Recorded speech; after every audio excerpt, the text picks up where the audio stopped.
So the Point Break Heist DLC has been released, and on the same day of release came this badass character for free. His name is Bodhi, but one of the best things about this character is that he obviously comes with his own perk deck called the Ex-Presidents. Now what does this do? Well, it opens the door for a brand new type of build. It's got some really good stuff in there for health regeneration and health storing. So I think it only right to bring a build that is going to rival the grinder builds and the dodge builds of this world.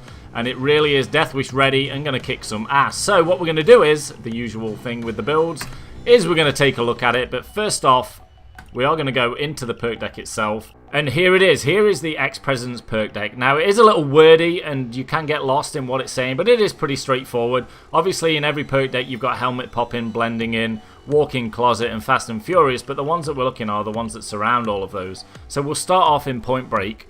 While your armor is up, you will store 4 health points for every one enemy you or your crew kills. Big thing there is you or your crew, so it's actually both of you walking, or all of you working towards this one. When your armor has been completely depleted and then starts to regenerate, you will gain health equal to the stored health amount. So what that means is the white ring around your health marker, once that completely depletes, that's when you get the influx of health that you stored from you and your crew's kills.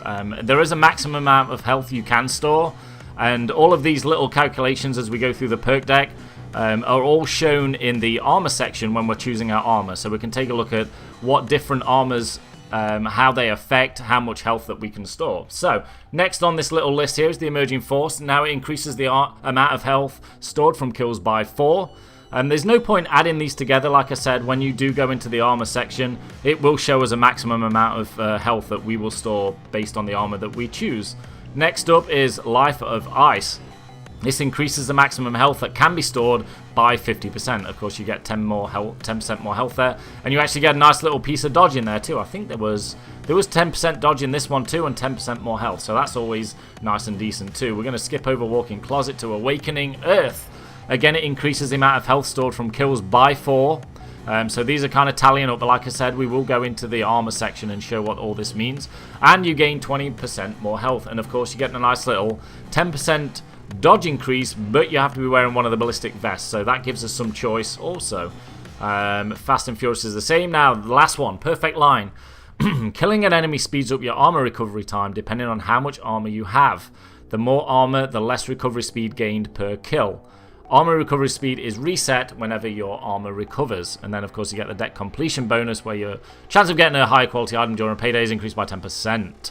So what does this mean? Killing an enemy speeds up your armor recovery time depending on how much armor you have.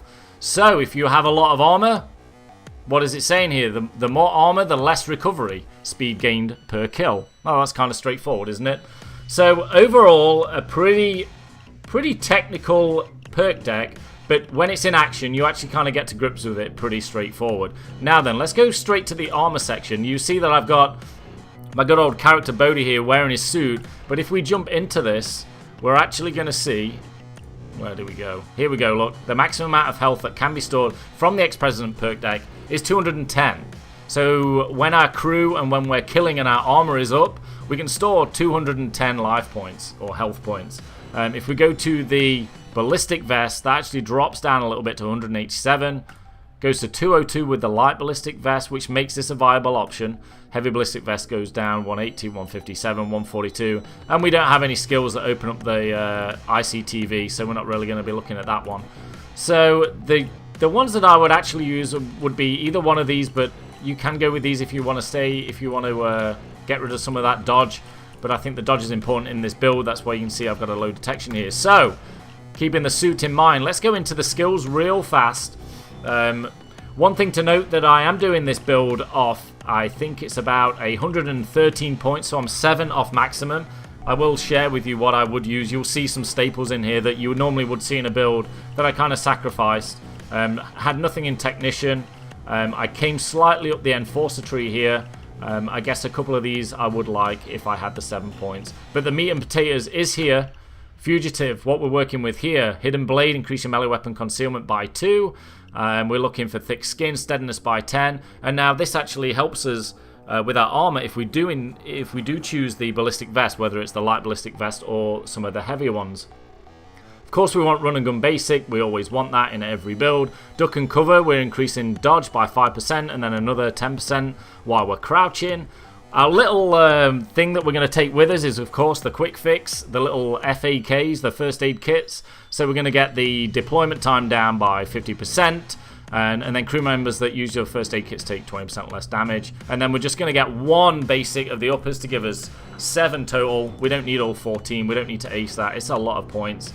Then we're going to go over to Swan Song. Just gives us a bit of movement speed before we go down. We're going to take Trigger Happy. Our secondary is going to be a pistol, so this is going to be very nice. Then we're going to go to Low Blow. Crit builds, of course. You gain a 3% critical hit chance for every 3 points of concealment under 35, up to 30%. So we're going to max that out by having that low concealment of 4. And then we want Sneaky Bastards, so we're going to get the extra dodge, of course. And like I said, we are going to be of a concealment of 4. So this works out really good. We're going to get the most dodge that we can from the fugitive tree. Ghost, we're just going to go as high as Cleaner here. We're not going to get Fast Hands. That would be probably another 4 points I would use my last 7 points on. But of course we want Sprinter because we get the sprint speed. And we have a 25% better chance of dodging enemy fire while sprinting. Always want to take Cleaner Basic. Don't really need it aced on a loud build. But we do get 5% damage against special enemies, which is very, very nice. Nothing in Technician, like I said. Enforcer, now I probably would go to Stun Resistance or Tough Guy if I had the extra points. Not really that important, but of course we need 3 points to get up onto the, or 4 points to get up to the next one. We're going to take Transporter. 50% when carrying bags, throw bags 50% further. And of course, you know I love it, Underdog and Die Hard. These two are awesome. You can use your prime weapon in Bleed Out. Armor recovery rate is increased by 15%, which is kind of what we want that one for. And I do like Underdog. When you're surrounded by 3 enemies or more, you receive 15% damage bonus. When you're surrounded by 3 enemies or more, you receive 15% less damage. Now, this is a big daddy of a one. Of course, we want the whole big one of this, Inspire, which is amazing. We want Endurance. Of course, we want to be running around like a madman. I always like to pair Inspire with Painkillers and Combat Medic. I think these go really well because with Inspire, you're always getting people up out of their death. So it's always good to regen them with more health and more reduction and things like that, which is awesome. Spotter Basic, just to mark some special enemies, get another 15% on the 15% that we already had. Now, like I said, we are having a secondary pistol, so we want a few pistol skills, so we're going to take Equilibrium. Accuracy with pistols by 4, increase the speed to pull and put pistols away by 50%, which is massive. Increase your fire rate with pistols by 100%. I actually only took this one because I needed the points to get up here, but Dominator is always good, especially on Death Wish if you need to get some hostages. And then Gunslinger, pistol reload 50% faster, and then we're going to waste a lot of points to ace that just for 15 extra damage. But I think it's going to be worth it, especially on Death Wish Heist. So that is it. That is basically the skills that we're going to be using along with the Ex-President Perk Deck. Kind of nice. Like I said, I do have 7 more points to get in this Infamy. Pistol Messiah could be one that you take. Hostage Taker would also be a good one if you do a lot of solo. And then Bullseye would also be a good one. I'm not too bothered about getting a Kimbo. But Bullseye would be a good one, and then maybe a couple in here, but that is your choice. So let's go over to the weapons now. These are pretty badass. Now the Baby Deagle was part of this DLC, and it is an amazing little pistol. Let's take a look at it. So I've got this thing cranked out a little bit. Let's take a look at what we have here. We've got a damage of 167 for a pistol, which is incredible. Compared to a regular Deagle, that's about twice as much, and this is a little baby one.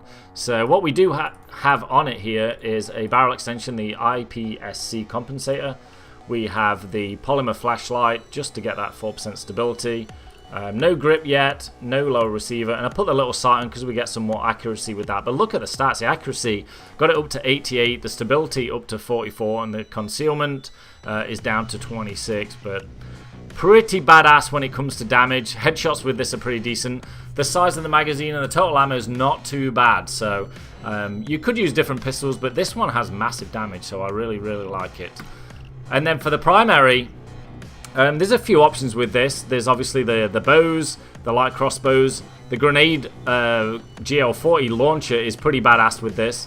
But I went with the Black Market light crossbow with the explosive bolt. I think it's pretty badass. You can take out bulldozers pretty fast with headshots, especially since we got that critical hit back in the fugitive tree. So this one really kicks some ass. Takes out Captain Winters pretty good. Just hopefully somebody on your team has ammo bags, but you do get a total of 50, which is a hell of a lot. But no need to run ammo. You can see here the damage is 320, so you're really taking out dozers in a couple of hits, which is pretty badass. And that is pretty much the build. Have some fun with it. If you've got the extra 7 points, then buff up those pistols maybe a little bit, buff up your headshots, or just get some of the standard run-of-the-mill, interact with bags, fast hands, that kind of thing. But that is it. Enjoy. Let me know what you think.